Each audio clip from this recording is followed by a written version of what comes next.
कोकण म्हटलं की डोळ्यासमोर येतात ते आंबा, काजू आणि हिरवीगार निसर्ग राहील. या निसर्गासोबतच कोकणच्या संस्कृतीचा एक अविभाज्य भाग म्हणजे इथले वाडे, म्हणजेच गुरांचे गोठे. आज आपण अशाच एका पारंपरिक झाडांच्या झावळ्यांपासून बनलेल्या वाड्यांची सफर करणार आहोत, जो आता काळाच्या ओघात दुर्मिळ होत चाललाय.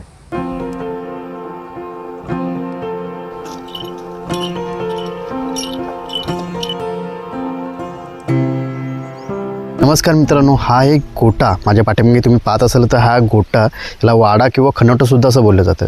काही ठिकाणी त्याला कावणसुद्धा असं बोलतात. नोव्हेंबर महिना सुरू झाला की असे वाडे बांधायला सुरुवात करतात. जोपर्यंत पावसाला सुरू होत नाही तोपर्यंत हे वाडे ठेवले जातात.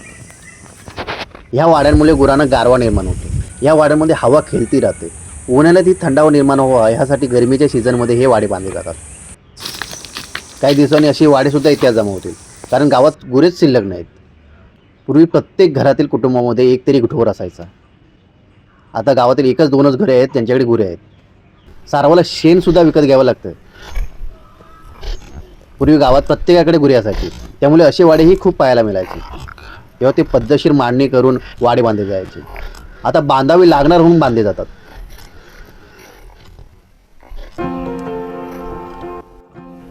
आता या वाड्यामध्ये बघा ना, जमिनीला भेगा पडल्यात, कारण जमिनीची वलय बरोबर झालेली नाही.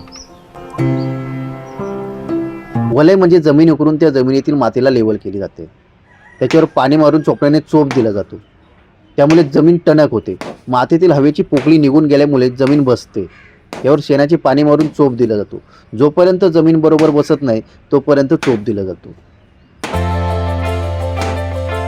इथे पाहिला तर जमीन बरोबर बसलेली नाही. आता तुम्ही बघू शकता, वाड्याच्या चारी बाजूला सलदी लावलेली आहे. सलदी म्हणजे झाडांचे जे झावळे असतात त्यापासून कुंपण विणले जाते. त्याला आमच्याकडे सलदी बोलतात.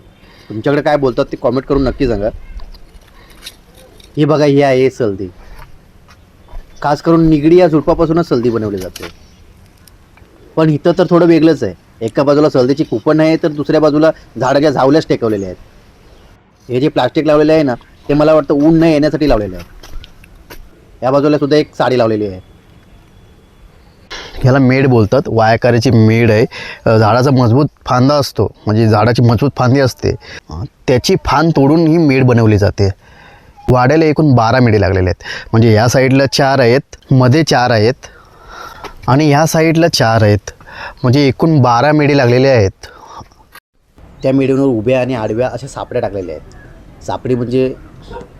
सापडी म्हणजे हे बघा, याला बोलतात सापडी.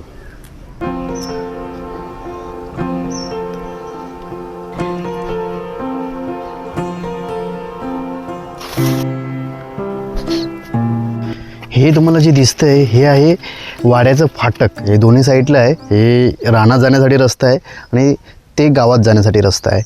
तर हा जे फाटक आहे ह्याला आम्ही कोकणात कवाडे असं बोलतो. वर जर बघितलं तर तुम्हाला सागाची पाणी दिसतील. या वाड्यावर सागाच्या झावल्या टाकलेल्या आहेत. ही आहे वाड्याची मागची बाजू आहे, जिथून गुरे रानात चरायला जातात. वाड्यावर तुम्हाला गवताचे पेंढे रचलेले दिसतील. उन्हाळ्यात काय असतं, रानात गवत मिळत नाही, त्यामुळे गुरांच्या चाऱ्याची सोय म्हणून ही पेंढे साठवून ठेवलेले आहेत.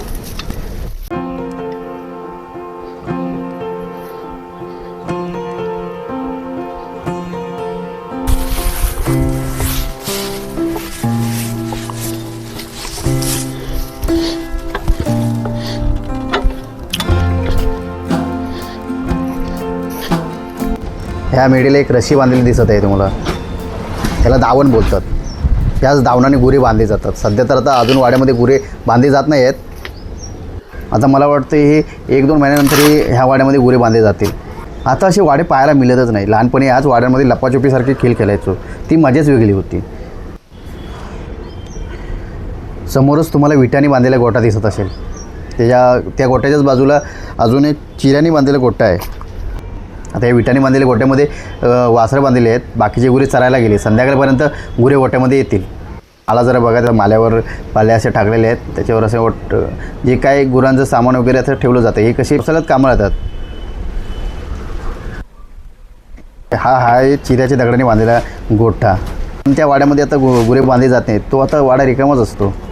गोठ्यामध्ये पाहिलं तर मोठे मोठे खड्डे पडले. खड्डे गाय बैलांच्या मुत्तामुळे झालेले आहेत. तुम्हाला इथे दिसत आहे शेणकी आहे. आता ती गुरे नसल्यामुळे आता ती शेणकी तशीच आहे.